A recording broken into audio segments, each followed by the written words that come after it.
Well, hi and welcome to tonight's live stream. So we have three people there already. So if you're in the stream at the moment, can someone just give me that you can hear me and see me and everything's okay? I don't want to be here talking to myself. It doesn't make much sense, does it? I know it takes a bit of a delay for it to come through.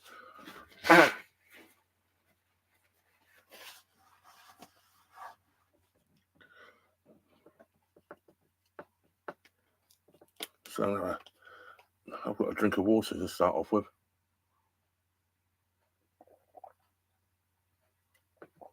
It's quite warm in the boat tonight. I'll just shut it all up because when I'm sat here on my own, middle of nowhere, you just never know. So I've shut the doors up now, and it's 27 degrees in here, so it's quite warm.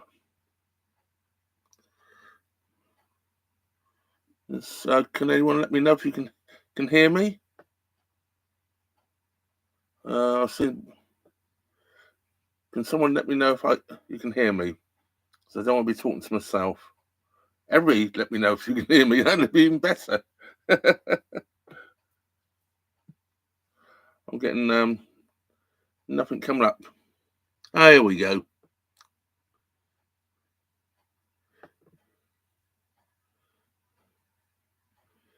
Yeah. Hi everyone. Hi everyone. So you can hear me okay, I'm assuming. Right. What's tonight's live stream all about? Well, not much really. Don't forget, ask whatever questions you like, fire away. You know that's more than welcome. Well, you did see it in the flagons that Dan put it in, but I've decanted some into a bottle because there was sediment in the bottom. I could pour it in really gently, and it's probably less likely to make a mess if I've got it in this bottle. So here goes. I've got a fly now annoying me.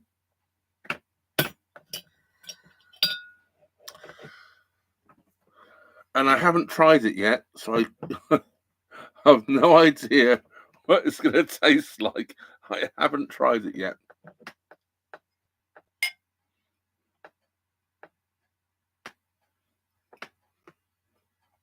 Try and pour it in view. As you note, I'm using a little glass tonight because if it's the fire water I've been told it is, I might have to take it easy. You never know. Right.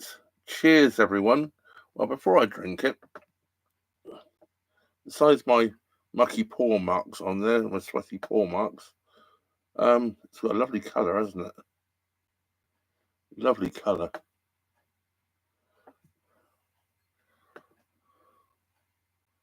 It's lovely and clear. Where I've decanted it, it's crystal clear.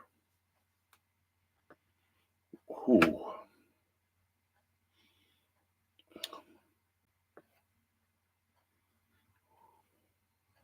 Very interesting aroma.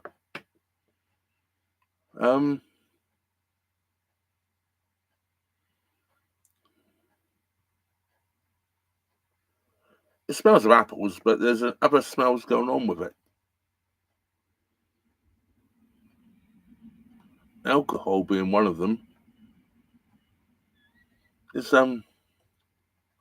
very fresh, sort of citrusy smell to it almost. Well, let's have a sip and see what happens. In one, no, that's not going to happen. Yes, very clear, Dave. I'll catch up with some of the comments in a second.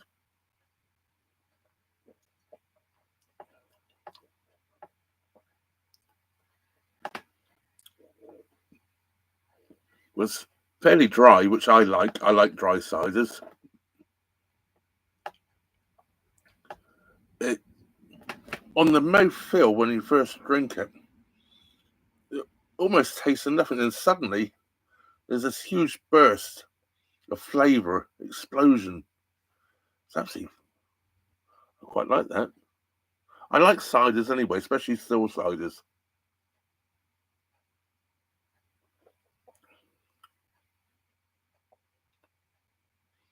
I know what it reminds me of. There's a still cider called Thirsty Cross. It reminds me of that.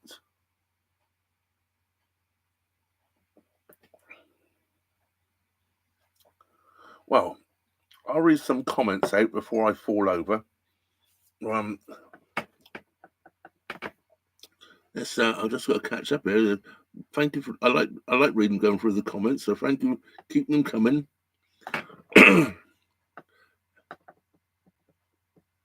And bear you. Thank you, Arthur and Karen. Slurpy Dave. Nice to see you in here. Slurpy Dave. Slurp. Evening, Trev. Thank you. Matson Henderson. We can hear you, Trev. Thank you.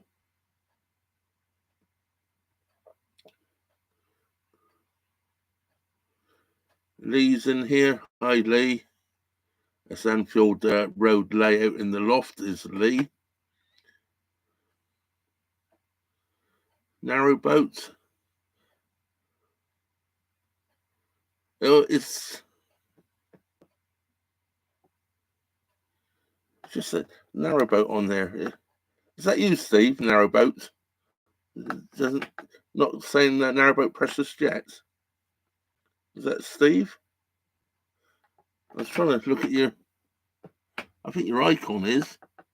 It's so small that I don't see him. This blind old man here. Loud and clear. Thank you very much. It was easy. Twas. Ha ha. Phil's annoying me. Flies annoying you too. I sort of realised what you. I see you rewrote flies. I sort of gathered it. Hello, Jordan.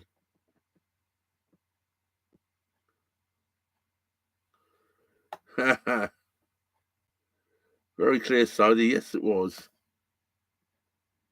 So narrowboat is Steve. Why does it just say narrowboat in here? You never username you're using, Steve.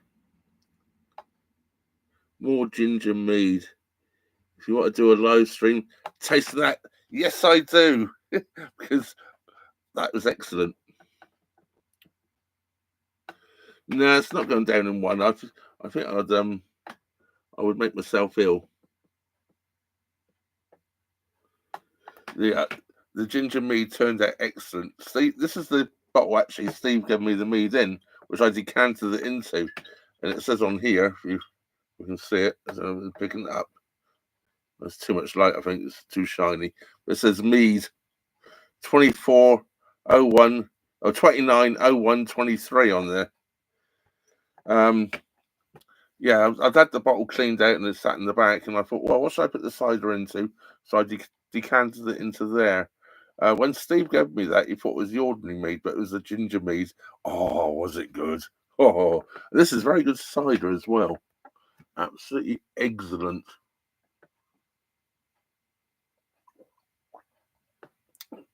Yeah, that's I'd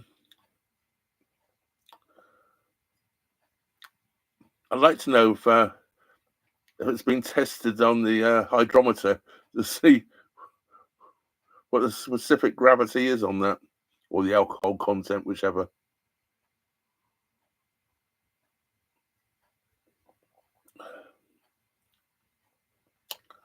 Because that, I reckon, is over 10% alcohol. I think that could be up around about 12 or 13% alcohol. Just by the way you feel it going down, warming, if you know what I mean.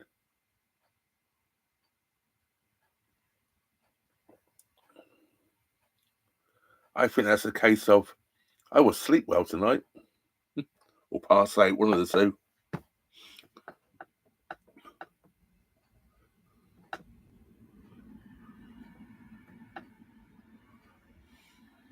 Hello, Scott.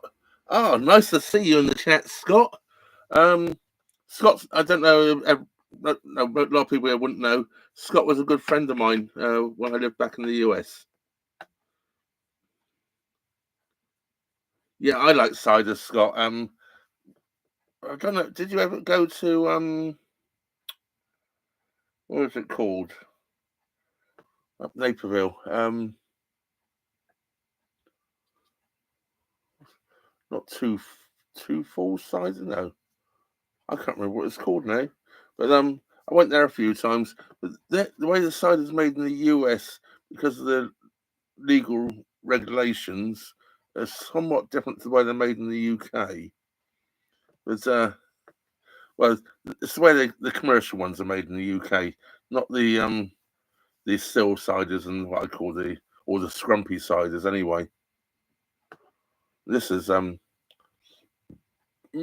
belch for a still cider. It's get me going.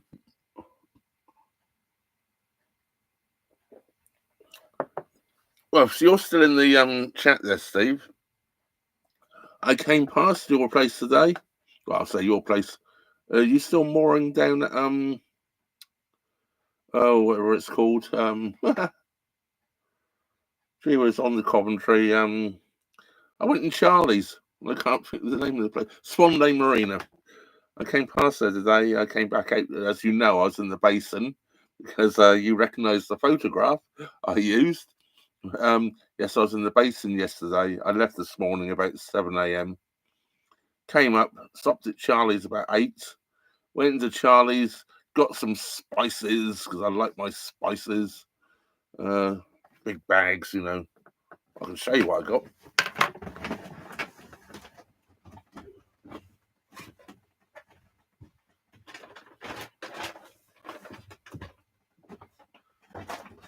I haven't put them all away yet because I've been busy all day. I've got to try and find somewhere to put them. So, got a bag of curry as a madras. I stopped making my own curry powders recently. The ones in there are just so good, and I really like that one.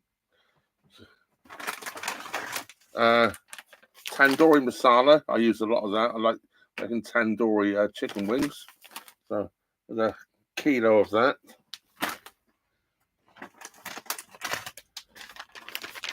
And some garam masala. I've got a kilo of that as well. I use a lot of that. It's always a teaspoonful or two goes in every curry I make.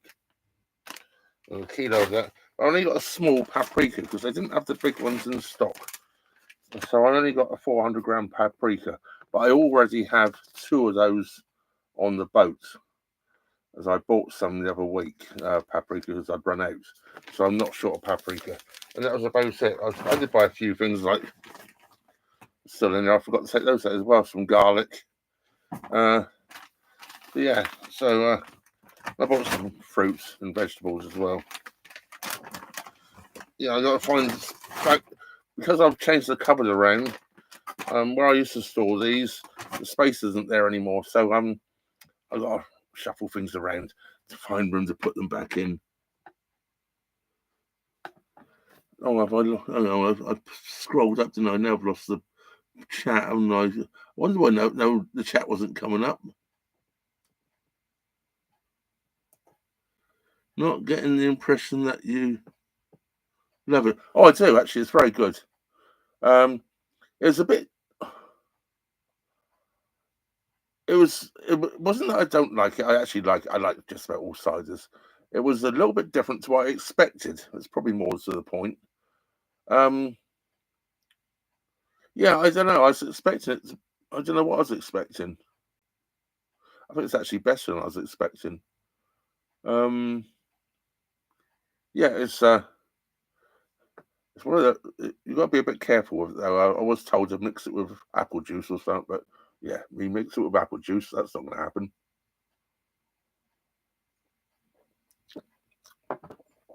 That is potent. I can tell you that.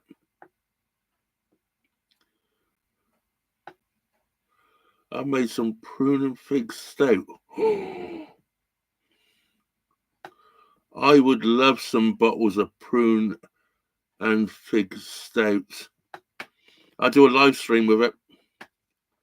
Definitely. Hi, Sean.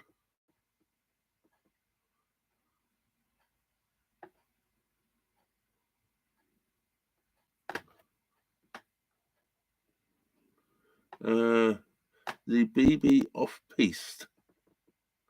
Good evening, Mr. Trev. Thank you, the Berry Boater. There's Dan. Yeah, I sort of I thought it was your icon. I thought, why did it just say Narrowboat? That threw me out, you see. Have a bit more. I am drinking it, Dan. I am drinking it. I tell you, I'm not going to drink both lots tonight. I can assure you of that. But I've been really good. I haven't tried it until I started this live stream. I poured it and I was looking at it and I thought, oh, I should just have a little sip. No, I'll be good. I said I'd do it on a live stream. I didn't even taste it till I did the live stream. Now I'm getting words. Oh. Hey Dan, do you actually know how strong it is?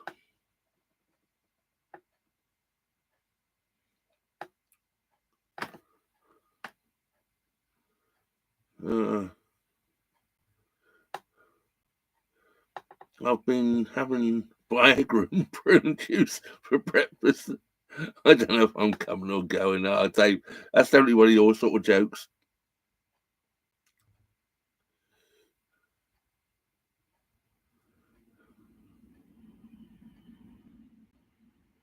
Ask me about the chemtrails. I can't talk too much about chemtrails on here. The last two videos I've mentioned them in, they've been demonetized.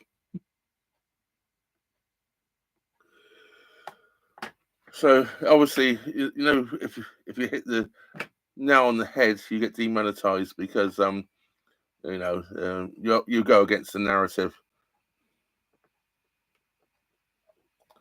I've actually got photographs. I actually filmed them forming. I've got a slow mo I did on them. And you know the chemtrails. Jet streams don't start and stop within your vision of the sky. And there were four of them, and they were all exactly the same length. So it's not contrails, is it? It's chemtrails, and you just watch them. I put it on a time lapse over 2 hours, and then slowly they get bigger and bigger and bigger until they've just formed one big cloud. Yeah, but they did say they was going to do it. This is another demonetized video. Now it will be, or it'll come up with limited ad revenue or something like that. Oh well, never mind. They won't silence me over me making about £1.50 on a video if I'm lucky. Oh,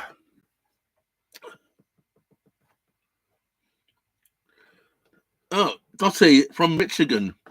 Well, I love Michigan. I've been to Michigan a few times. Although I lived in Illinois for 15 years, I used to love going to Michigan. I used to go up along the side of the lake there. Was it New Haven? Was it? I used to stop at quite regular. I used to like going up through the some of the wine places. The Round Barn comes to mind. Tabor Hill Winery. Yeah, I used to love going up through Michigan. I spent quite a few summers driving up there, taking a couple of days off work and going up there, a couple of days up there and driving back. I've done the UP as well, so.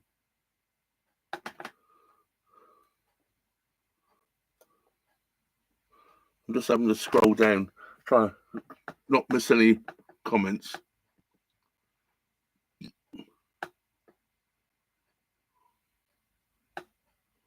There's nothing wrong with the Saffs and worse. I'm reading Dave's comment here. Thinking of a trip from Brood to Rugeley. Yeah, Brood. Well, Brood. If you're at Brood, go into the Bridge Inn and say, Trevor says hello, Helen. She's the manager there.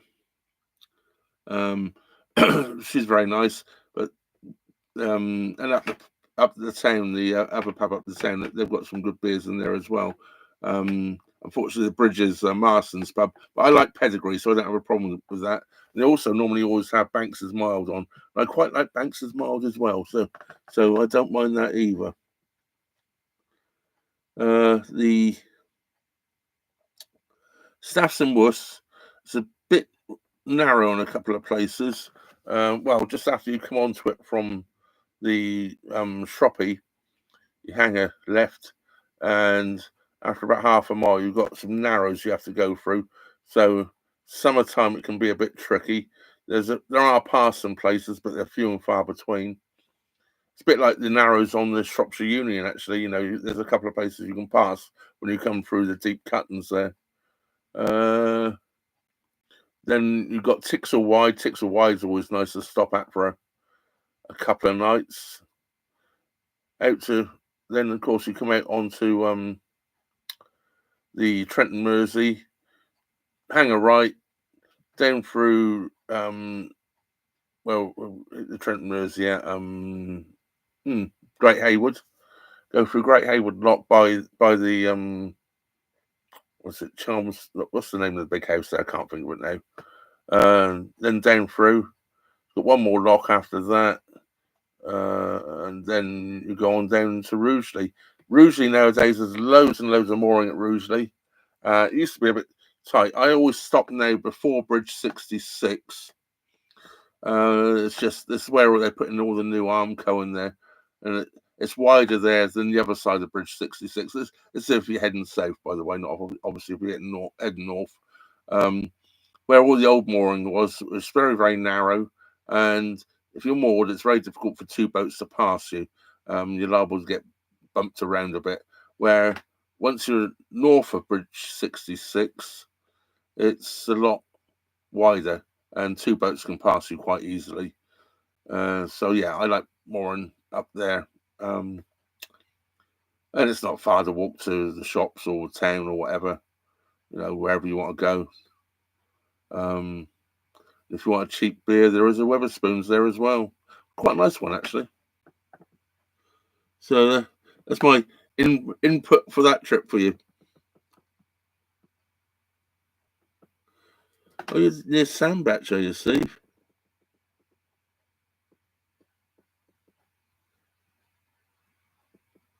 I'm just trying to catch up.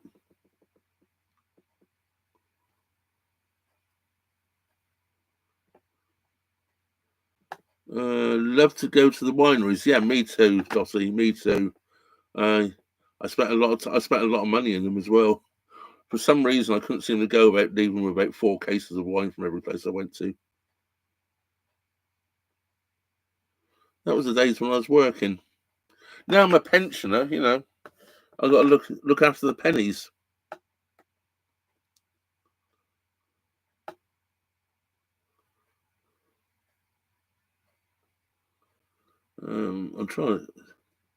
I'm drinking Ben Crossman's cider from Somerset. Somerset cider, eh?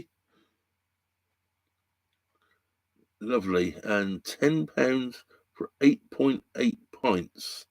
It must be in one of those plastic container things, is it? I'm guessing. Comes in a cardboard box with a plastic thing inside. I'm guessing.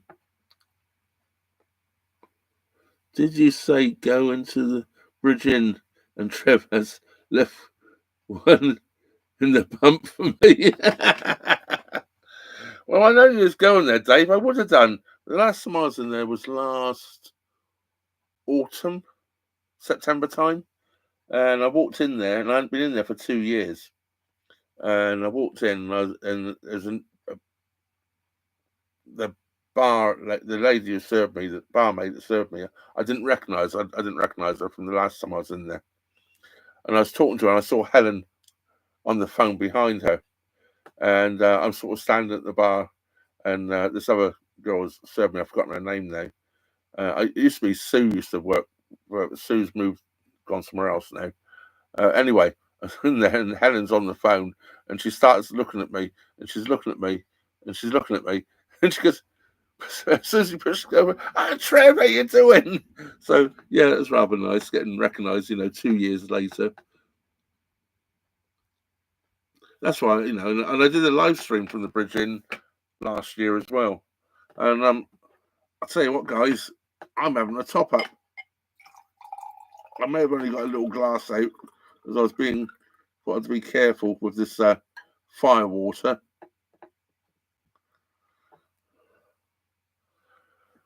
Whew. It's either hot in here. Oh, it is. That's okay then. Oh, this was making me get warm. Oh, that is good.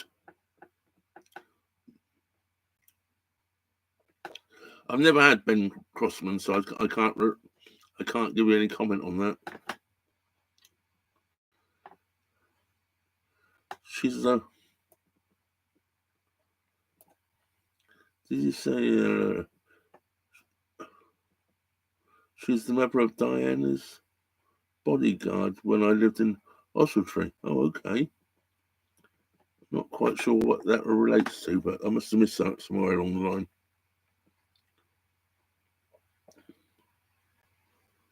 Let's see about a bad back. It's cirrhosis of the liver.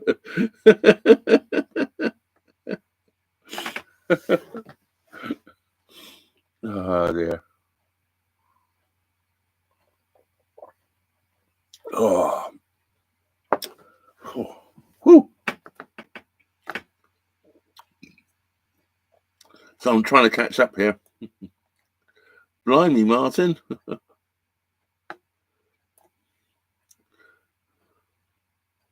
White Swan. Bro, that's the other one I was trying to think of, the White Swan. And actually, the other one, the little pub down the bottom of you walk down from the White Swan, down past the Spa, I think it is, down to the bottom of the hill. You walk past the butcher's. I like that butcher's there, by the way. It's a good butcher's. And there's another pub down, and I can't remember what that's called either. But not a bad couple of pints in there I've had either. I always like to, try them all.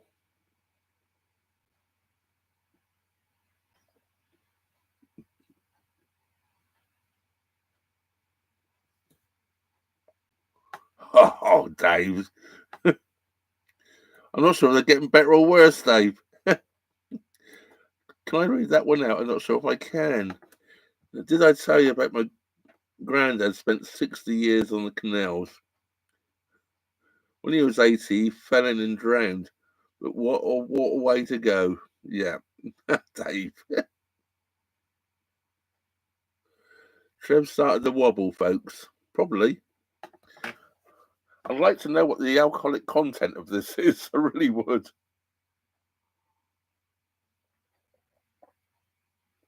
Oh, gee whiz. I'm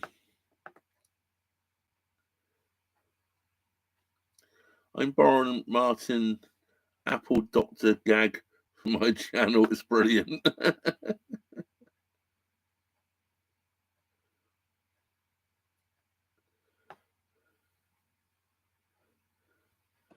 Chris, hello, Chris. Hi, Trev. Popped in the site. Oops, it moves so quickly here. All right, come down to the bottom again. I've got to scroll back up again. Things move so quickly, I keep losing where I am. That's a true story, Dave. Okay, here, but recording a vid. Okay, Lee. Hi, Trev. Popped in to say thanks for the vlogs. Well, thank you very much for watching. I appreciate absolutely everybody that watches. I don't know. I don't know. I think I do crap videos, but some people say they're okay, so I'll keep doing them. Hello, Dottie. My hubby would love to come there to drink some beer with you, but that's a long way. LOL. Well, I was over in the US for 15 years, so pop over and we'll find a nice boozer. I know a few. I don't know what it is, why people ask me. I get messages sometimes on the phone, not so much on YouTube, emails, all sorts of things, and people say, I met so and so, Trev. What pub do you recommend? Why should I know? Perhaps I do some. I don't know the whole network. I can't. People have asked me on canals I haven't been on for 30 years, for 40 years. And I couldn't even tell the name of a pub down there anymore. But the ones I've done in the last 3 or 4 years, I can tell you all the good pubs. And my idea of a good pub is not the same idea as a lot of people's idea of a good pub. I'm not looking for food when I go out to a pub. I'm looking for a good pint of beer and a good atmosphere. Excuse me, in a proper pub where if you go in there and there's locals in there, people talk to you. That to me is a proper pub. I know people rave over some other pubs, and to me they're awful. But each their own. And to me, if it's a restaurant that sells beer, which some of them are these days, they're not for me. I want to go in there. I don't mind a pub that sells food because that caters for both people, but they're the pub first. And I think being a pub first is what attracts me to a pub. I know the Shady used to be the Shady Oak. I would never go back in there again. I just didn't like it. I thought the atmosphere was dull as ditch water. I walk in there and there's about 4 people in the place, and it's got reserved on nearly every table. And I said, is there anywhere I can sit down? And the girl said, oh no, the tables are reserved for people eating, except for the table at the top there. So there's people at that table. No, it's full. And another guy walked out, it was the owner, manager, or whatever, and he said, "Oh no," he said, "you can sit anywhere at the moment. We don't have any bookings." And they got reserves on every table. Man, I could have walked straight out without having a beer. Mind you, their beer wasn't that good anyway, so I had a couple and walked out anyway. I think I've told people that before, but yeah, well, I've had a few drinks now, haven't I? Ooh. Right, let me catch back up again with these comments. I love reading the comments. I love all your comments, people, and I love replying to them as well. That's what I think makes it a good interactive sort of system. And I try to read them all, although sometimes they come through so quickly they skip up, and I might miss them. If I've missed one, put it in again, and I'll try and catch it. I was on the Macclesfield. This is from Slurpy Dave. When I was on the Macclesfield Canal, I saw a young sheep falling down a hill. It was a lamb's size. Oh, Dave, you cracked me up. This is going to do something to me as well. Oh. And where did I moor my boat?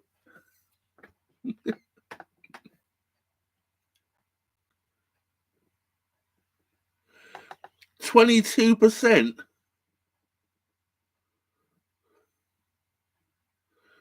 16, yeah. I said it, I thought it was probably 12, so 16 is probably around about right, yeah. Because I'm getting, that's definitely stronger than drinking a bottle of red wine.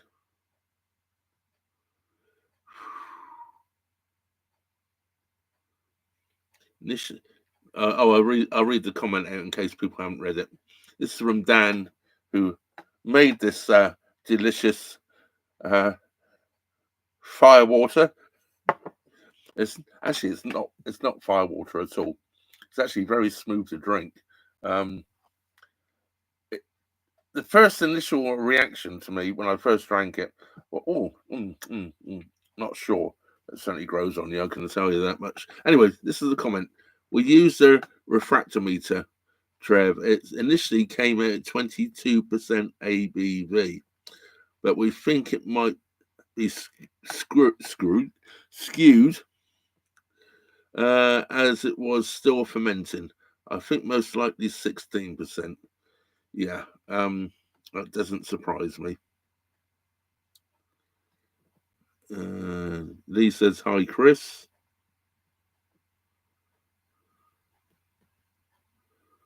And it's a true story, Dave. I must have missed what the story was.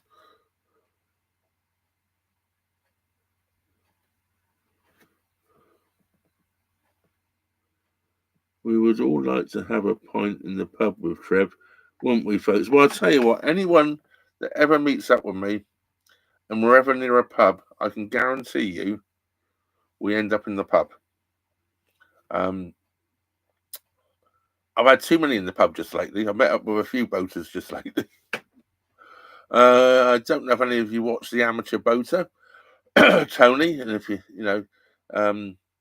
a good laugh. He's a Liverpudlian, and I've been in Coventry Basin with him. Actually, I met up with before we got there. Where did I meet Tony? Atherstone. I bumped into Tony at Atherstone, and then we moved off to where did we go? Springwood Haven. Spent a couple of nights there because we had a couple of those real wet and windy days. Spent a couple of days there. Had a couple of beers on the boat, as you do. And then we made it to Hawkesbury Junction. Well, of course, I had to go into the pub at Hawkesbury Junction, didn't I? The Greyhound there. And although they had a beer on there I really, really like, it's called Old Original. I really, really like it, but it's a little bit potent it was in there lunchtime, so I just drank the Bass. I like a good pint of Bass anyway, but the Old Original, that's not something to drink at 1 o'clock in the afternoon, especially if we're going to have 3 or 4 of them. So I stuck to the Bass. Went down to the basin the next day, and we walked to Wetherspoons, and I was drinking in there plum porter from the Titanic Brewery. So it was a £2.74 for plum porter from Titanic. It's a blooming good price. It's Tony doesn't drink ale. He was drinking Carling, where everyone drinks. I get all those fizzy ones mixed up. He was drinking Carling, and the Carling was $3.65, and the plum porter is $2.74. How do they work these prices out? I have no idea. You're drinking recycled plum porter for more money. I don't get it. Anyways, if you're a Carling drinker, I apologise. It's horrible. But yeah, anyone that ever meets up with me, we can always have a pint, I can assure you of that. You have another 10 flagons. I'm not going to be coming up the Bolly this year again. I will be up that way probably next year again, actually. I still want to get up there early, because I still want to go. Now Marple locks are all open again. I still want to go up through Standage Tunnel. Don't ask me why. It's just on my bucket list of things to do. The Anderton boat lift was on my bucket of things to do. I'd done the swing bridge, which was on my bucket list from years and years and years, and the Standage Tunnel is on my bucket list of things to do. So there's another one which I probably will never do, is the Falkirk Wheel in Scotland. But as I can't take my boat there, do I hire a boat up there? The trouble is, if I hire a boat up there, I've got to have someone with me, because you can't single-hand boat in Scotland. You have to have a minimum of 2 people on the boat. So it bloody flies back again. Don't know. But yeah. Yes, so I will be probably up your way again, Dan. And perhaps we can have a pint in the pub as well.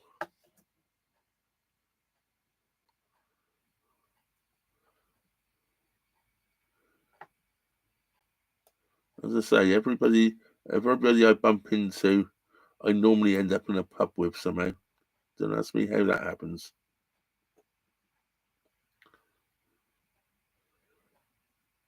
Thank you, Dottie. Hello from rural Arizona. Oh, yeah, Willie. How you doing? Nice to see you in the chat.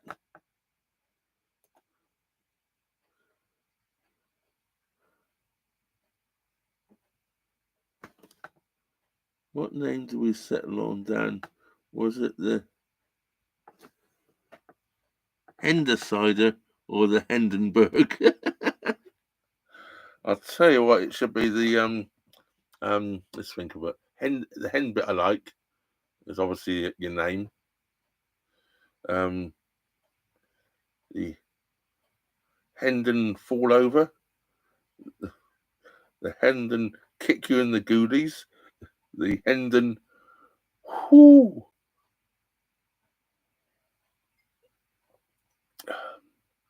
Yeah, good names anyway.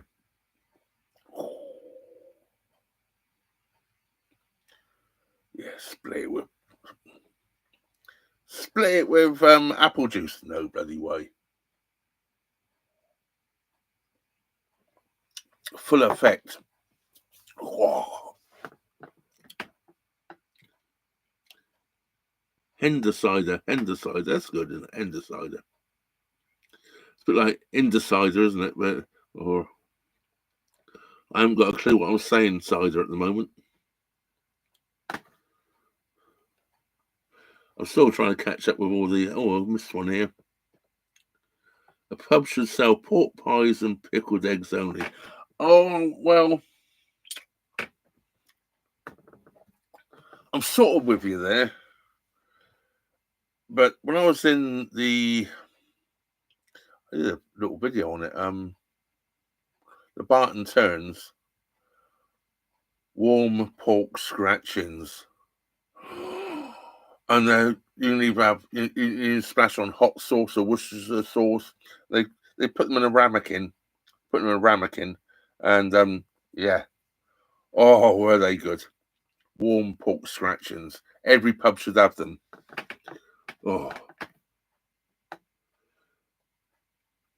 yeah. I don't mind pubs doing a little bit of food. I really don't, because it's like the Bluebell. One of my favourite pubs on the Cup, and I've got no shame of saying that. The Bluebell at Kidsgrove is one of my it's one of my top two pubs, definitely on the Cup, without a shadow of a doubt. If it's not number one, and they do food in there, but they don't do a huge menu, and it's not the number one priority to them. 6 real ales on and 8 to 10 still ciders. It's a locals pub where people like myself, boaters, are more than welcome. You walk in there, and if the locals don't recognise you, they're going to talk to you straight away. So, oh, where you from? You're on a boat, and they just start chatting to you. It's that sort of place. It's so friendly. Yes, they do food, a limited menu, and only for a short period of time, from 5 till 8 or whatever it is. Not for all day long or anything like that. But yeah, I would recommend. Yeah, I'd recommend the Bluebell at Kidsgrove to absolutely everybody. I know it's quite odd because a lot of boaters go into the Canal Tavern, which is right by the lock there, and the Bluebell. If you look across, you can see it. It's just up behind it. But very few people even see it. Don't even know it's there. But it's definitely the better of the two pubs as far as I'm concerned. No, the lady that's taken over the Canal Tavern, I know her. She used to drink in the Bluebell, and I've met her in there and chatted to her. Got nothing against her at all, but to me, it's a lager pub, and I'm not a lager drinker. And it gets noisy, and they play loud music, and I'm too old for all that, you know. Where the Bluebell will have a little bit of gentle music going on in the background, which is easy to talk over, and they do a few things in there like quiz night and things like that. And Jenna, the landlady or owner, she is absolutely wonderful, and her husband is too, who's I think he's in the building trade or whatever, and her children are good as well. One of them there works in the bar sometimes. He's a musician. Um, yeah, it's just for you can't go in there. If you go in there and you have a bad time, it's your own fault. That's all I can say. If you go in there and nobody talks to you, it's your own fault. You've ignored people, because soon as I walk in there, people talk to me straight away, and I still get messages from people. I haven't been in there since what, 2 months, 3 months ago now, and I got a message from a guy in there the other night. Nigel messaged me and basically was wondering what I was up to. Yeah, Bluebell Kids Grove. If you're ever that way, it's a must pub. And as I say, they always have 6 hours on, and lots of ciders. I'm pouring some more cider here, by the way. I decided not to pour it over the top of my keyboard this time. I have no idea why I made that decision. But cheers. Right, let's get on with these messages. I'm doing too much talking here. Well, I don't suppose I am. I do. What have we got here? I think the cider has shot up to about 25% now.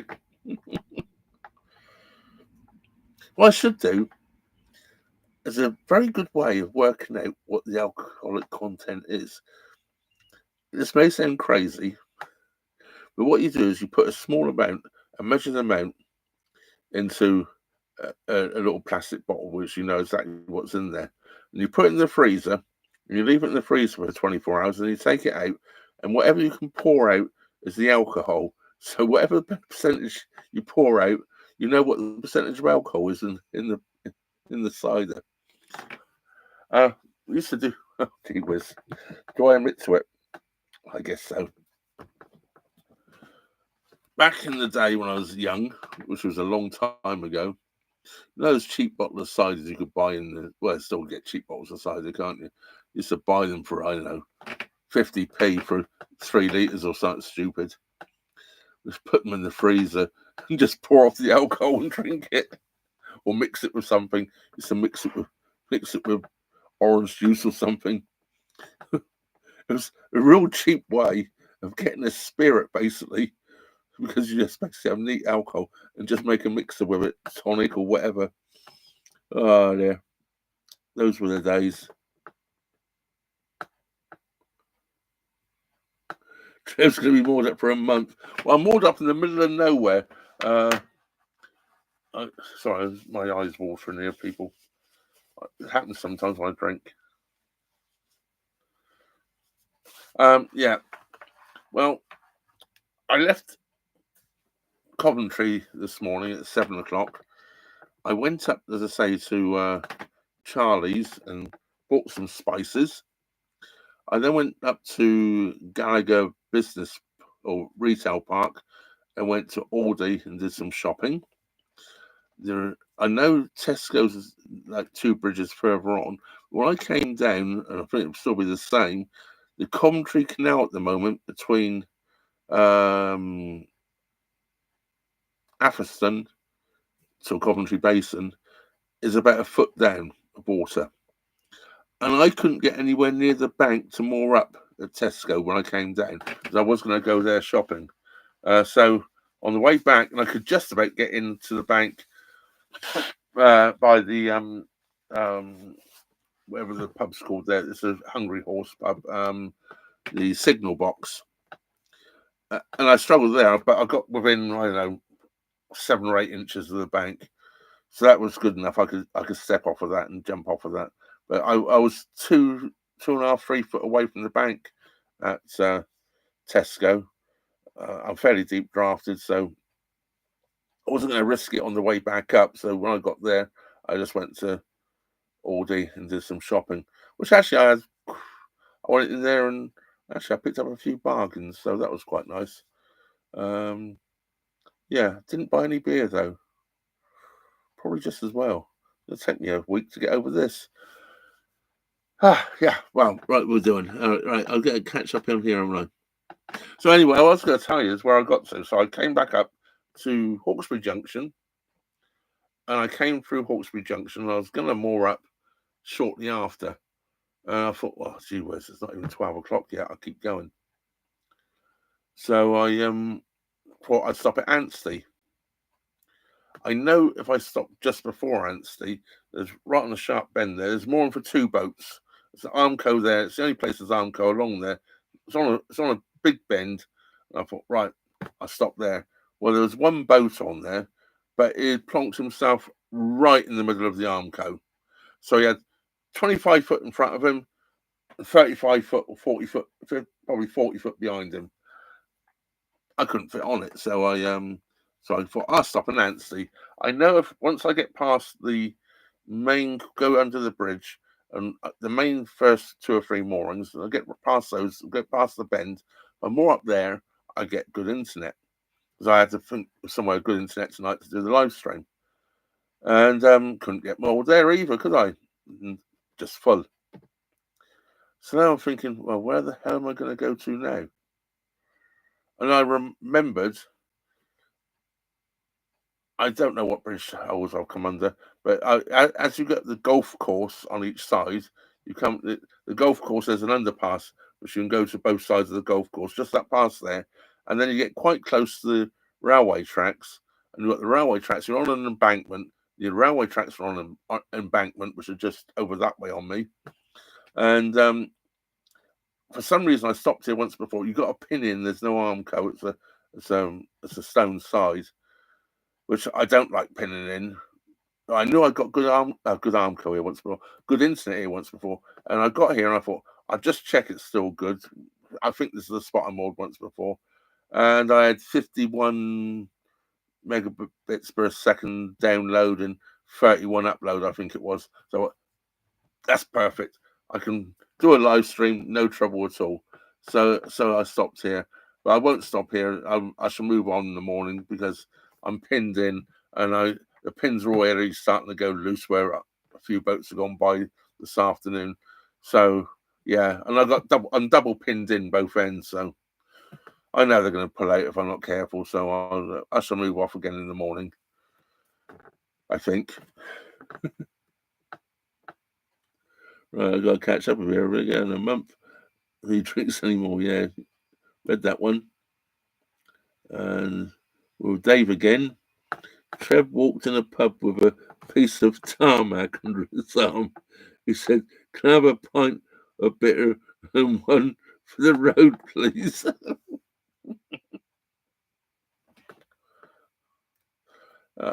Nothing for the road anymore. You've got to get it right, Dave. I don't drive anymore. We one for the cut these days. But it's a bit of a difficult one. What am I going to put under my arm for one for the cut? A saw?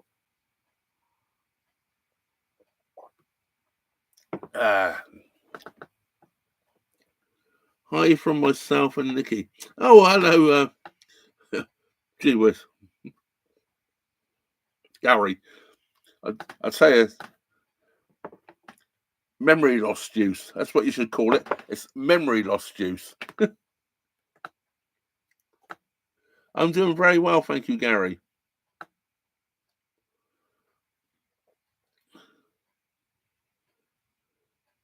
Blimey, Dave. How old were? Oh. Hi, Lee. Hope you and Jackie are good. In fact, I made a car from pig parts. Ran really well, but every time it went round the corner, the tyres squealed. I don't know where you get them all. You got a book of jokes, Dave. You must have. I had one pint of it, Trev. It was Defo. Oh, definitely. I guess it's short for on its way out.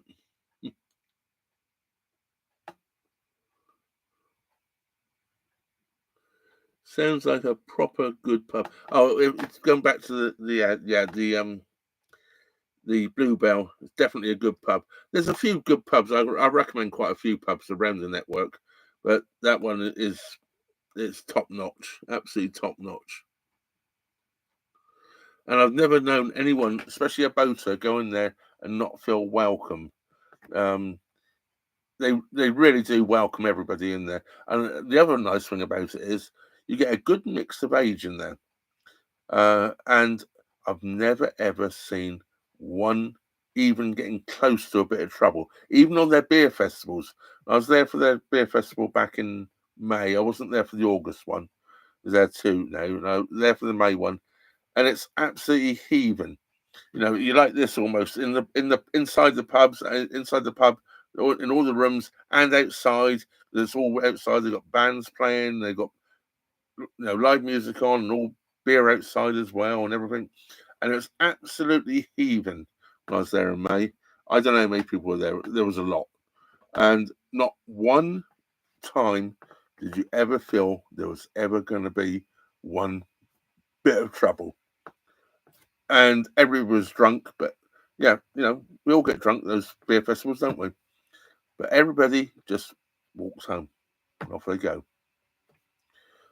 That's, and that when you get situations like that, you can't beat it, can you? Where people just go there for a good time, and they just had a good time and wander off home, say good night and go.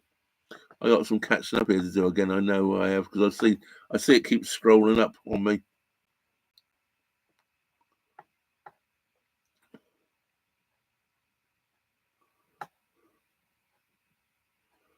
I went to the most horrible pub in Britain called the Fiddler's Elbow. It was a violin.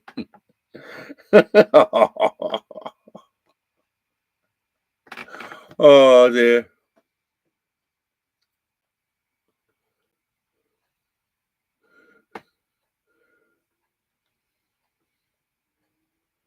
Daniel Nixon, Mike Hurley. Hello, Mike.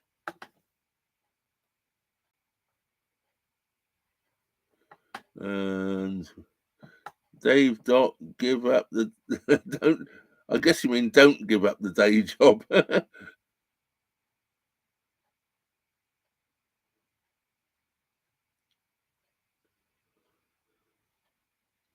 Right, good folks of this channel. Time to go from me. Cheers, everyone. Great chat. See you, Dave. Great to see you in here. Thank you for turning up.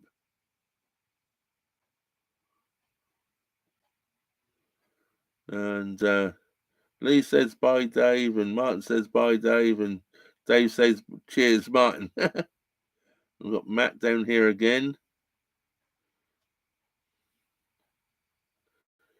Oh, cheers, Slurpee. Yeah. I think I've caught up with the chat.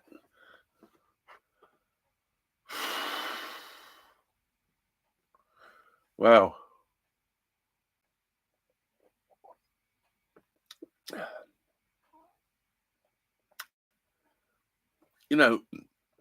All that flagon, by the way, fitted in this bottle. I'll get that in shot. It all went in that bottle, and I'm now just about to finish it off.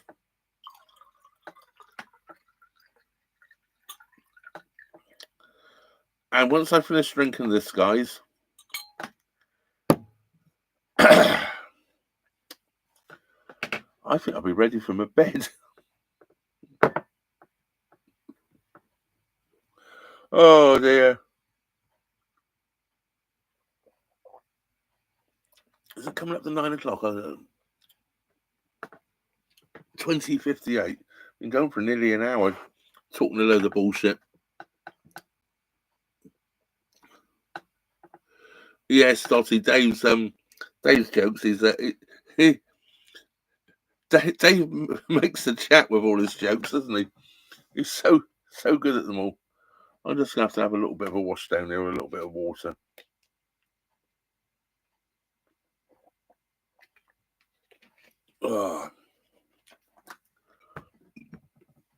Oh dear. Well, what can I say?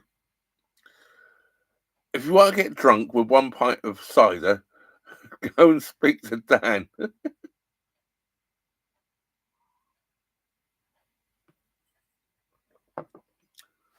Whoo-wee. I think that is probably the strongest cider I've ever drunk. And I've had some strong ones. When my parents lived down in Westwood Ho, used to go to a pub. We used to come up over the hill to a pub in the middle of nowhere, and they used to sell in there scrumpy from the local farm. I went in there, and the guy said to me, "We only sell ciders and halves." I said, "I don't drink halves." So I said, I drink halves too quick. That's why I don't drink halves. Half is gone. A pint, I'll drink slower. He says, well, okay, then I'll let you have a pint. I was playing darts, and he's watching me. And so he's watching me. I finished the pint up. I go over to the bar and say, can I get another one of those? He says, you sure?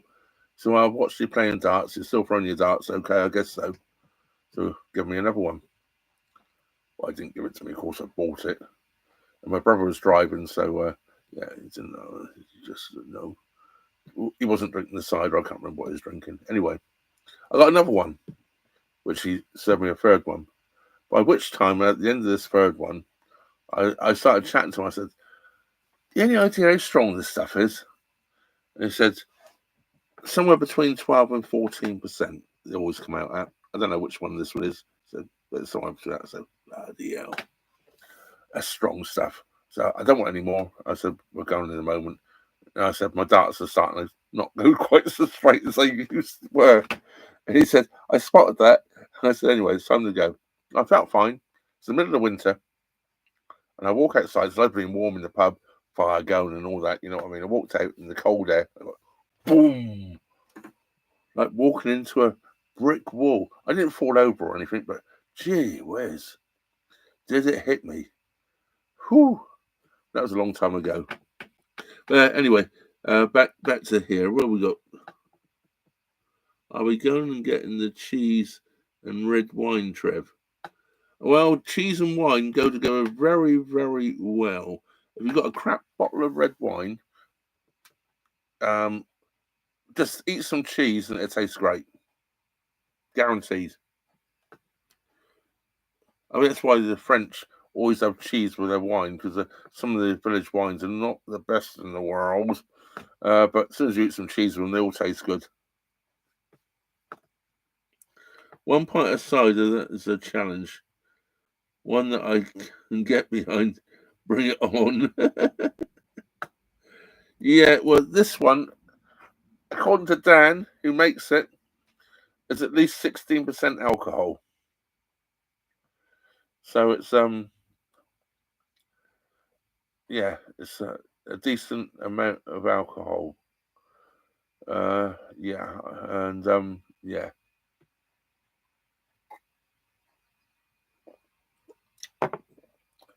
Well, I've got that much to go, and I'm going to bring the live stream to an end.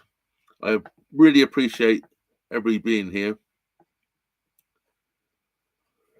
and yeah. So yeah, it's 9 o'clock. So I've been rabbiting on for an hour. You try and rabbit on for a load of old crap for an hour. Oh dear, especially when my language is getting a little bit rough, isn't it? Yeah, sorry about that. Normally very good when I'm on camera, but yeah. Oh, well, I don't think I'm going to be editing the video after doing this live stream. Not if I was planning to. I don't think I'll be capable of doing it either. Oh dear. I've got a little one for next Wednesday. I might have to try and throw some stuff around it. I was doing a little repair on the boat and I videoed it, but it's not very long. I might try and throw something else with it, like watch me trying to get out of bed in the morning. That could be interesting tomorrow, couldn't it? Fortunately, between here and where I'm going tomorrow, there's no locks. So that's a bonus. I'm basically going tomorrow. I'm going to go down and see Rue at Armada. If I get there tomorrow, if I don't get there tomorrow, I'll be the next day. I'm going to go and speak to Rue at Armada Boats. He's doing my blacking next month after October, and there's a couple of other jobs I'm got to see if we can do whilst the boat's out of the water. because I guess he's going to have downtime while the paint's drying or the blacken's drying or whatever. In between, there's a couple of little jobs I want to see if he'll do for me while the boat's there.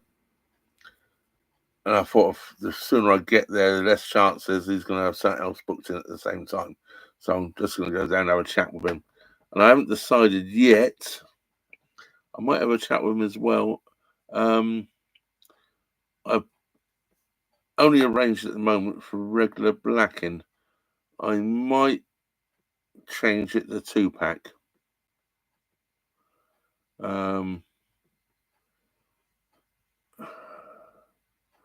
See how much it is. I've been saving I say I've been saving like buggery. I've been saving some extra money. I've been saving actually all the everything I get from YouTube, everything I get from Patreon, PayPal, all goes into a separate account, and I use it for different things. I used it to buy the new camera with back in a few months ago, and it's going back up a little bit again at the moment. So do I put it on to the blacking and get it done as 2-pack, which should last a lot longer, although it's quite a lot more expensive. So I'm gonna have a chat with him, see what he says. So so that's my plan for tomorrow or the next day. I'm not sure if I'll get there tomorrow. I probably should. I'm not sure what time I'll be leaving tomorrow. Oh, thanks, Matt. I appreciate that. Thanks, Dan. Yeah, you've brought a smile to my face tonight, Dan. I've enjoyed that. I've enjoyed the chat. I'm getting a little bit inebriated. And for someone that went out 2 nights ago and drank 8 pints of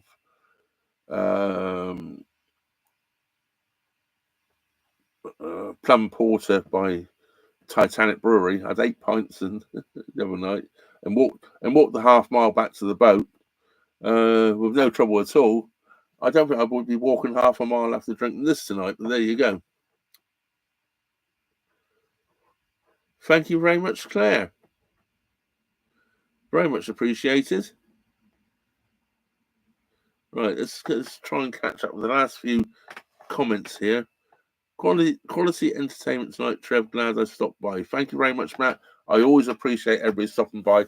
And when you stop by on my channel, especially for a live chat, you have no idea what's going to happen. It's just a friendly, you make some comments and I'll comment back. That's how it should go. Well, thank you for catching the live stream.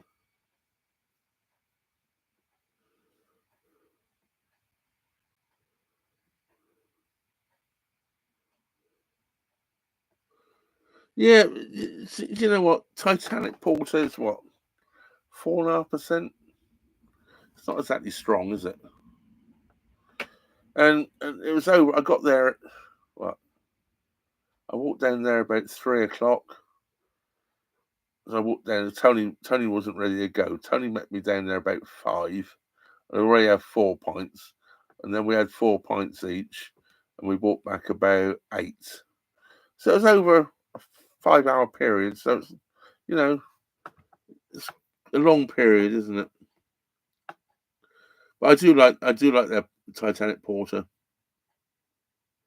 Thank you very much, Dottie, and thank you very much for coming in from the wonderful state of Michigan in the US of A.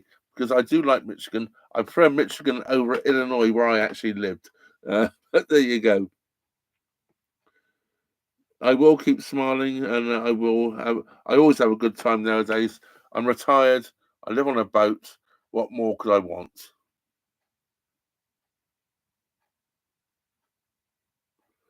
Yeah, sorry, Claire. Yeah, it started at 8. I normally do about an hour stream when I do the live streams, and seeing Dan has got me wasted tonight. You might have saw the thumbnail was 2 flagons of cider. Well, Dan, it wasn't in this bottle. I decanted it into this bottle, which filled this bottle up almost. and I've drank it all, and he tells me it's at least 16% alcohol. So yeah, it is time to sort of bring the live stream to an end, although more people seem to be joining. Oh dear. And yeah, it's I don't think I can go on for too much longer.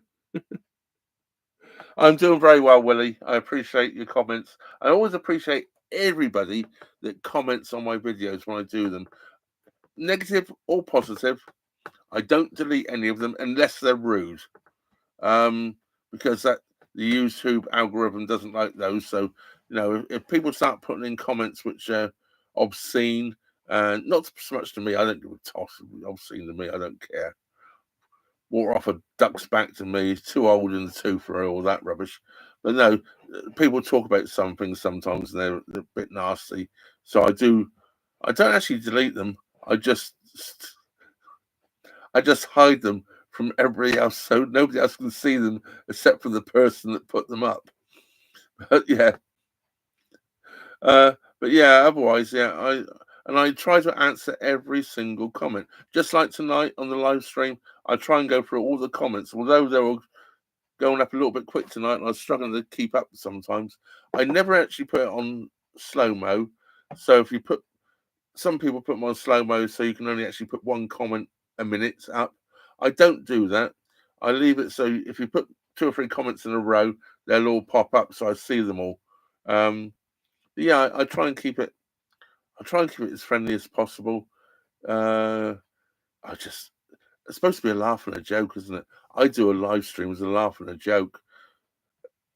No, Dave comes in and all the jokes Dave puts in. There's absolutely brilliant, and that's what it should be, shouldn't it? A bit of fun. Some people take life too seriously these days. I think a little bit more laughter would really help people out. But that's my opinion, and I'm sticking to it. I've just got to catch up again. So you're sozzled then. Sozzled on the way.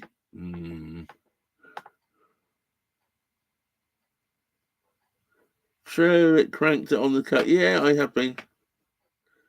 Best way to be these days. Yes, it is. Well, I hope you're keeping well. We'll have to try and remember next time. Yeah, I don't do live streams that often. Although I did one last week and I've done one this week. And the only reason I've done one this week is because Dan basically told me off for not drinking his cider last week. So I got to do another live stream. And I didn't really have anything what I normally put up on a Wednesday video actually edited. I got a couple of Saturday videos edited. So if you ever actually make comments or actually do something or whatever, and I don't talk about it in the next video or anything, it's not because I'm ignoring you. It's because I already have the next video edited. Actually, I've only got one done at the moment, which is Saturdays, which went out to my Patreons today.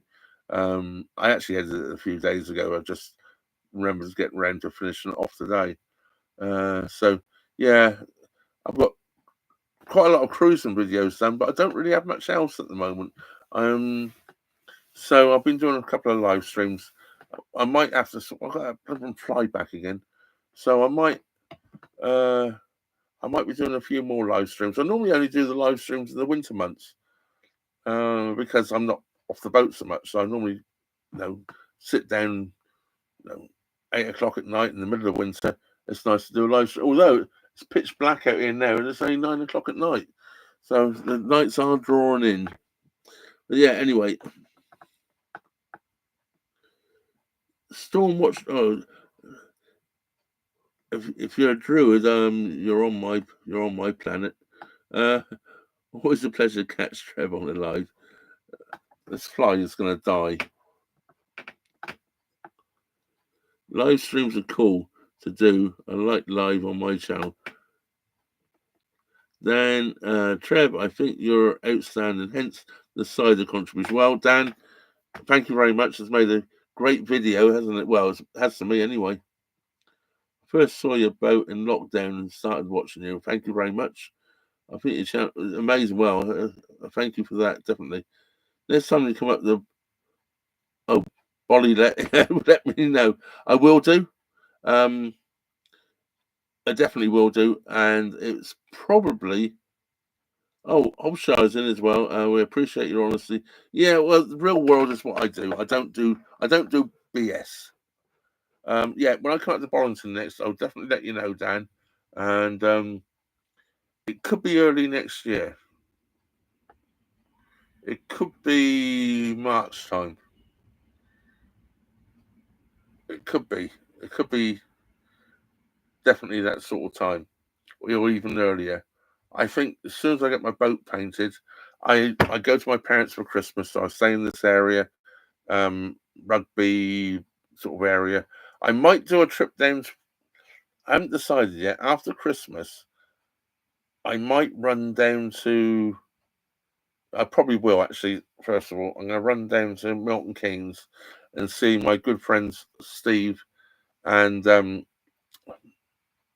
Caroline on Narrowboat Churnet. I haven't seen them for a year or so. Be nice to bump into them again. I know they're down that area all the time now because that's where their grandchildren all are. So they spend a lot of time down that area. So I might pop down that way and go and see them at Milton Keynes straight after Christmas.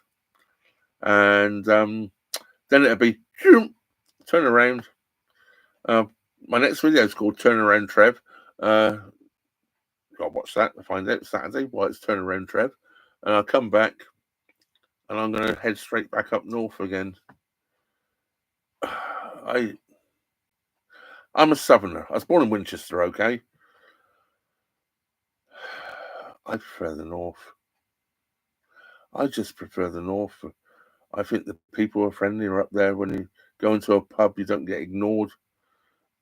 You walk into a pub up there, they don't know you. They try and make friends with you straight away. It's just so different when I'm talking about proper pubs. I'm not talking about restauranty places. You know, if you go in the Lamb and Flag at Little Haywood, it's a locals pub. And they know you're not a local as soon as you walk in there. But they all talk to you straight away.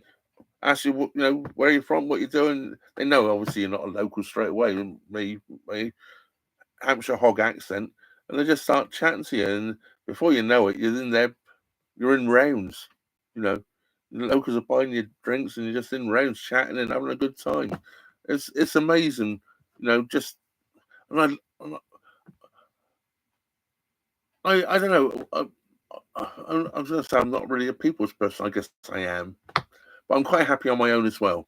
That's why I can live on the boat on my own. But I do like mixing and meeting different people. That's a great thing about boating. There's always someone different to meet. It's great, absolutely great. And I see comments popping up all over the place there. Yeah, my honesty. Well, you're always going to get honesty from me. The great thing about honesty is you don't have to remember what you said. Oh, Mark, you've turned up. I wondered where you were.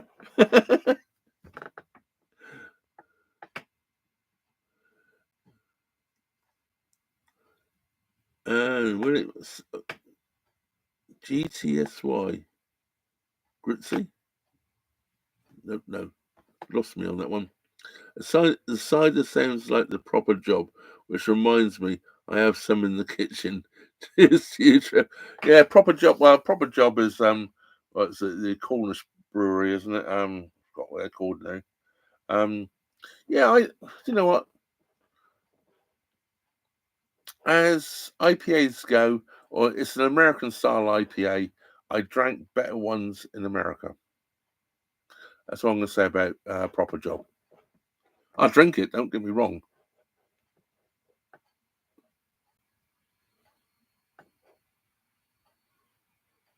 Oh, he was born in Southampton. Well, I was born in Winchester, as I say. 1959. My parents lived in Winchester at the time. They moved out of Winchester just after I was born to a little village in Hampshire called Bullington, A lot of people know Burlington Cross. It's where the A303 and the A34 roundabout used to be the biggest tailback in the country every summer. Um, but until they put the bypass and all in, yeah, you could walk faster than the traffic. It used to queue all the way from Burlington to Sutton, Scotland on the A34.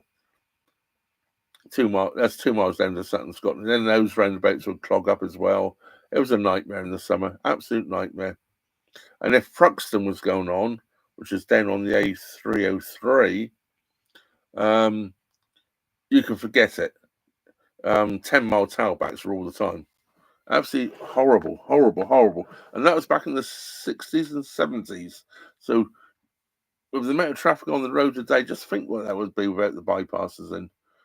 Yeah, but I'll tell you what, I would never want to replace my childhood where I was brought up in the middle of nowhere, basically, little village, no shops or anything like that in the village. There was a church at Lower Burlington, which we lived in two houses at Lower Burlington. Both got demolished. Then we lived in a house at Upper Burlington, and then we moved to a bungalow at East Burlington.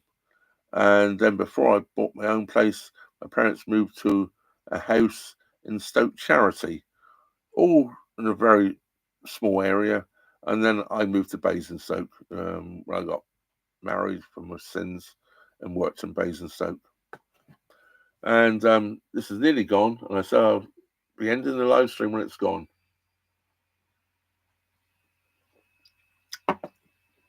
And I am definitely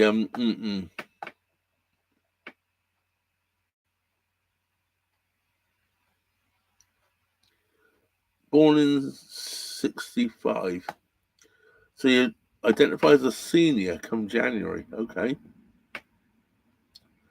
Well, I retired this year at 65. I don't get the state pension until next year, but I took my company pension that I'd when I worked for Sainsbury's over here.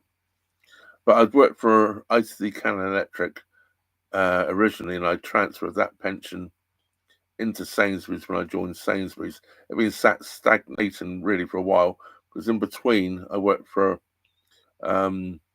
Martin's of Basingstoke, where I was a parts manager, and there was no pension scheme there until just before I left. So I just didn't bother, and I knew I was looking for another job, and I just transferred it into Sainsbury's because they did something rather nice at the time. They doubled whatever I brought in, so it was very nice. Thank you very much, Sainsbury's. So yeah, mine went to Sainsbury's pension, and I took a bit of a lump sum back in March, which has helped me out, and I'm now living on my pension from Sainsbury's, which is not a lot, but it gets me by.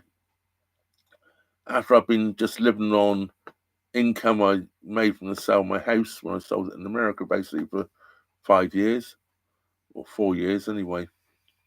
And I get my state pension in March next year, and I get my US, whatever it's called over there, it's not state pension, is whatever it's called, National Social Security. I get that the year after when I'm 67. So I should be, in a couple of years' time, darn sight better off than I've been for the last 5 years if all things work out. But do you know what? Money doesn't make you anything, does it? It doesn't make you happy. I've been happier in the last 4 years being basically broke than I've been from quite a few years' work, and I can assure you. This lifestyle, it's just unbelievable. Unbelievable. It's not for everybody, I know that, but it's certainly for me. I just love the freedom. I just love the freedom. Um, and I've been wanting to do it for years and years and years. So I apologize. You're going to get an ad, guys. It says there's an ad coming up. I make them for the minimum possible. But yeah. Oh, yeah. Well, guys, it's what? I don't know, I can't even read it. What does it say? 21:25. It's time to bring this to an end, I think. I've been married a couple of times for my sins.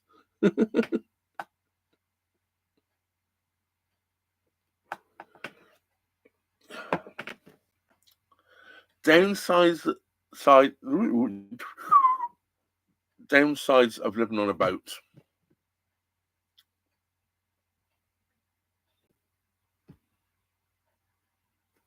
I don't know. Muddy towpaths in the winter.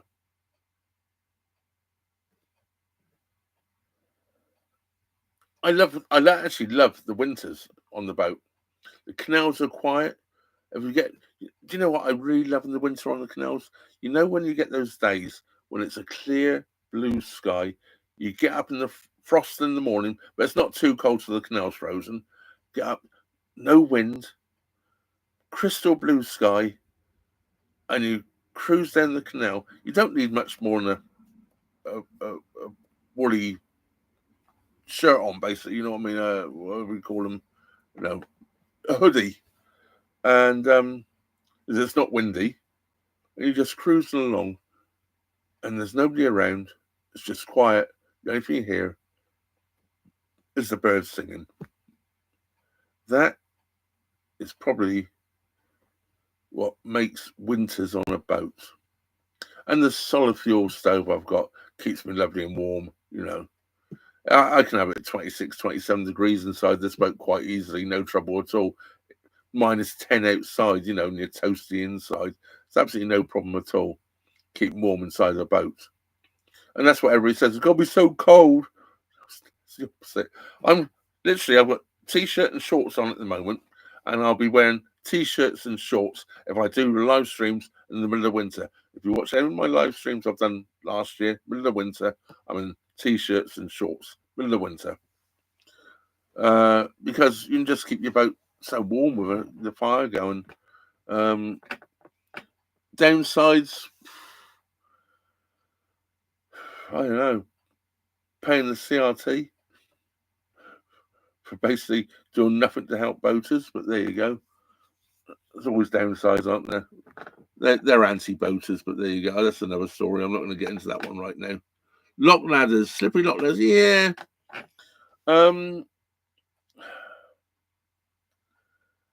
They are, and they're dangerous. But I don't normally climb down lock ladders. I only ever climb up lock ladders. And I don't have a problem climbing up them.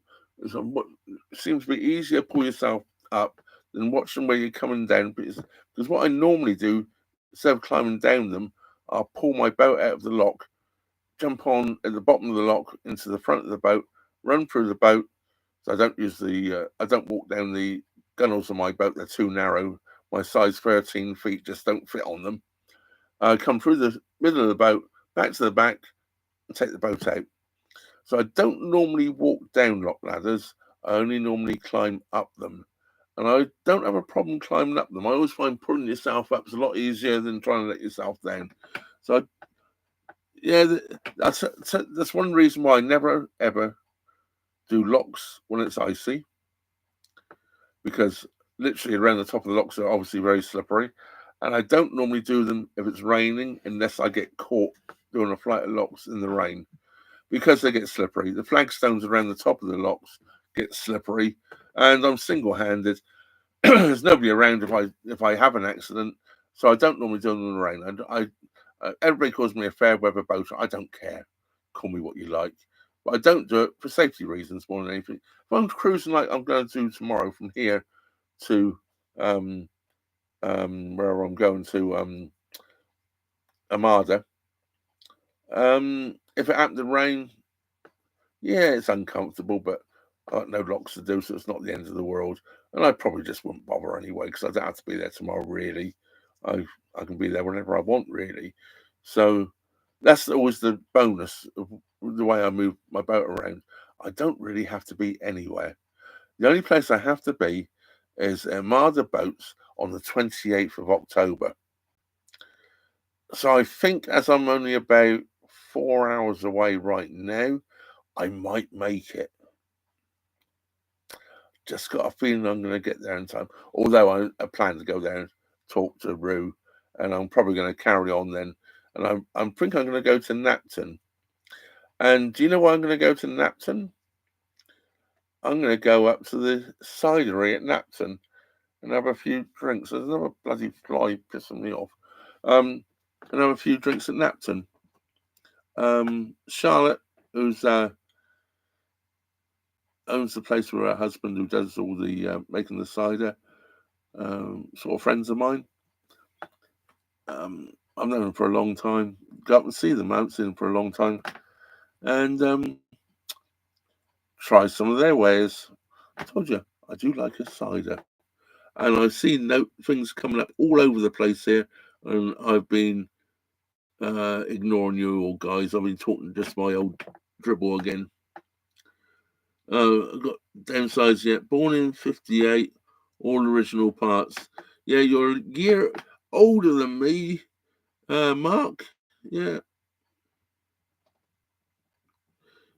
Great stream. Night all. Keep it great. Yeah, take care, Lee. See you again. Slippery lock lads. Yeah, we went through that. No drunk hire boaters crashing into you in the winter. That's true as well. So swing bridges and roundabouts. Well, there are 2 roundabouts I've ever been around on the canal, and I can't remember where one of them is. One of them is in Birmingham. As you come up the Birmingham Fazeley Canal and you meet the main line, there's a roundabout there. I think it's the main line you meet, whichever it is. Anyway, there's a roundabout there, and I can't remember where the other one was I met. I found a roundabout.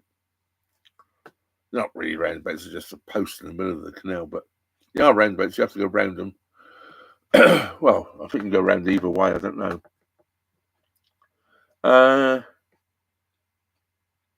As for what was the other thing? I've lost it, haven't I? Swing bridges.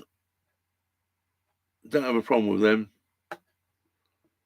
Swing bridges I much prefer over lift bridges. They're a lot easier to do, just because it's easier to get your ropes around. It is good, you know,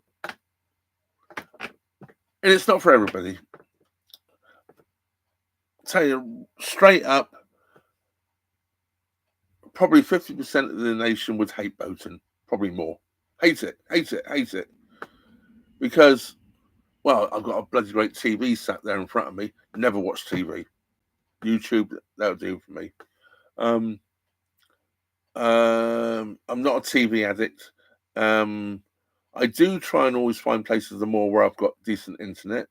Internet is one of the most prioritized things for me because of my YouTube channel, uploading videos and that sort of thing. This is actually a great spot.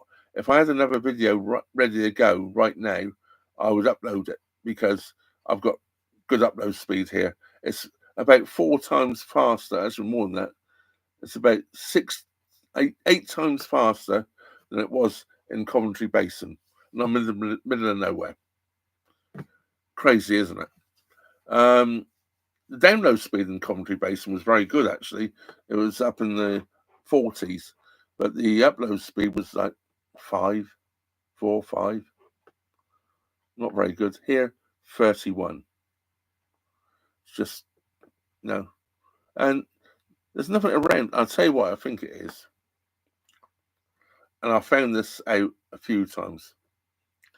If you're more near a railway line or a motorway, because railway lines and motorways have these antennae or have the repeaters all the way down along them that work on any network.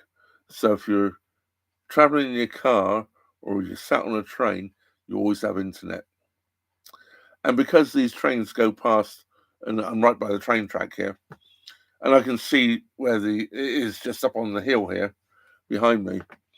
Literally, because if anyone on the train, and they switch over, don't they, as you go through on your train, it automatically switch from one post to another. So I'm pretty sure that's what it is. The trains aren't there that often, so there's not that much data usage on them. So you always get a good internet signal if you're near a train track or a motorway, because they want people to be able to use their internet. And they're multi-band, so no matter what you're on, what network you're on, they all work. So that's what I think it is anyway.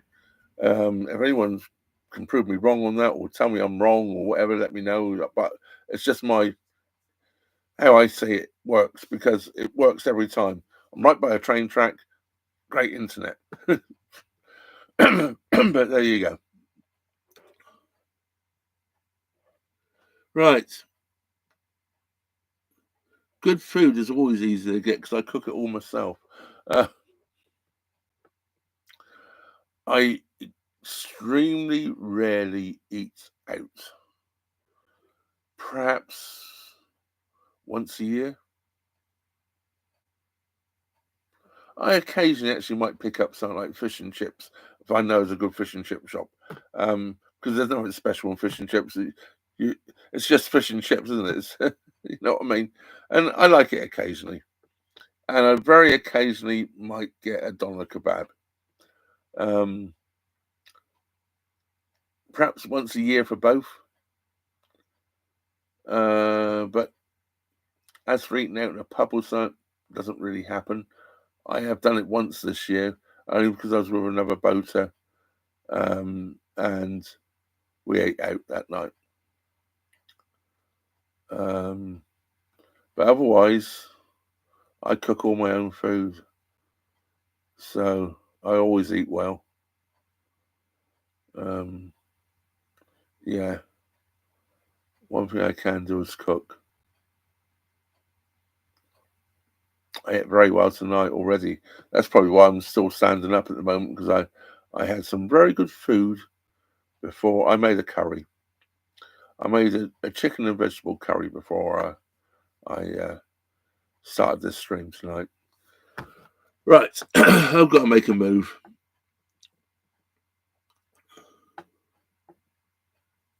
Yeah, good food.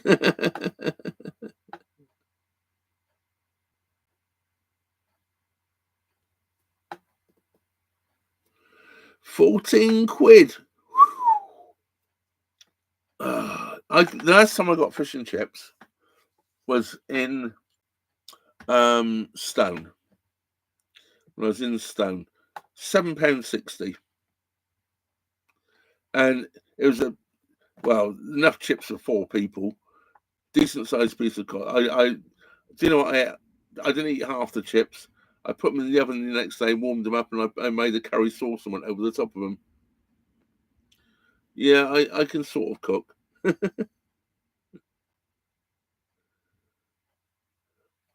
South East Coast, okay.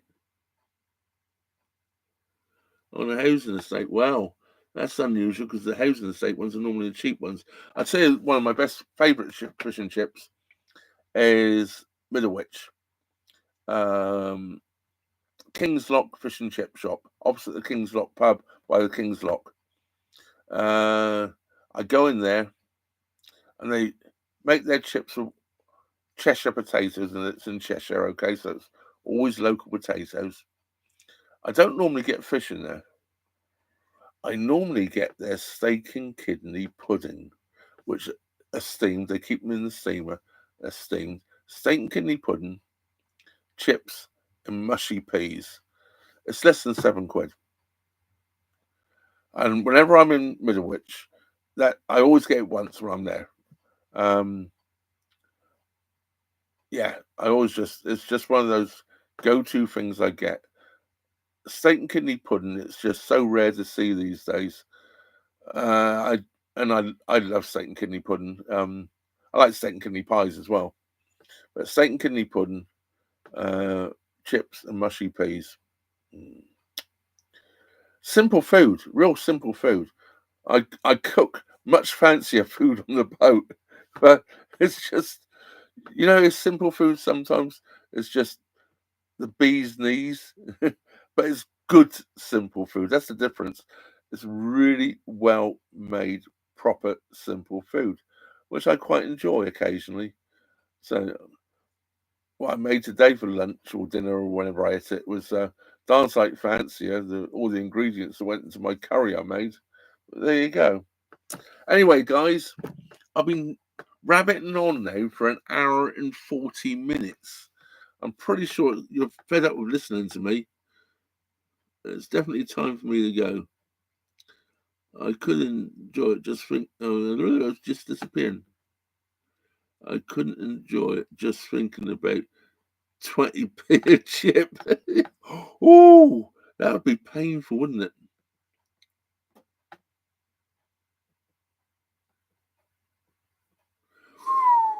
14 quid.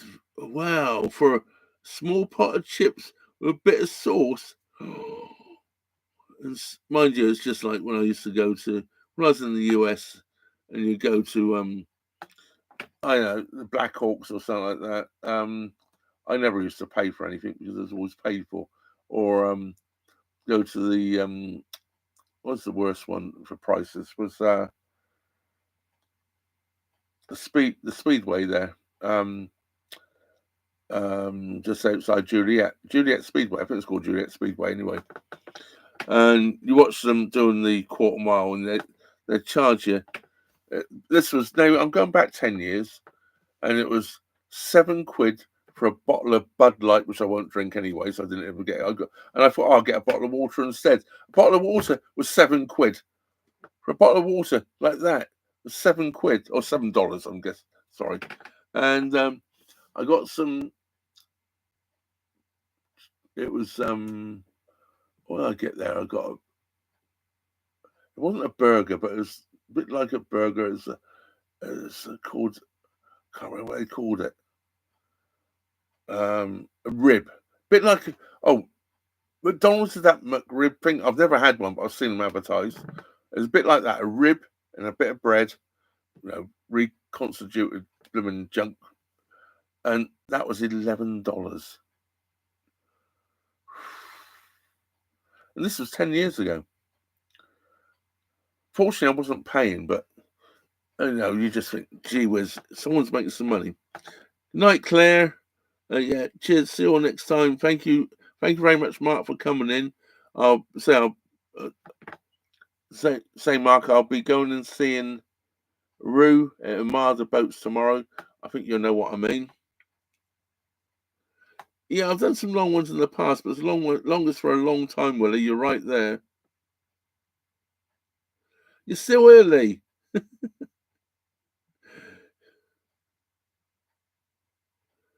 Well, thank you, Matt. Yeah, I rabbit on a little bit, but I can't go yet. Look,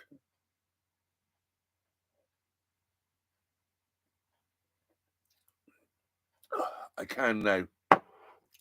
Well, I guess I should wrap it up the normal way, shouldn't I? Thank you very much for watching. Trevor out. Now I've got to find the button which says end stream.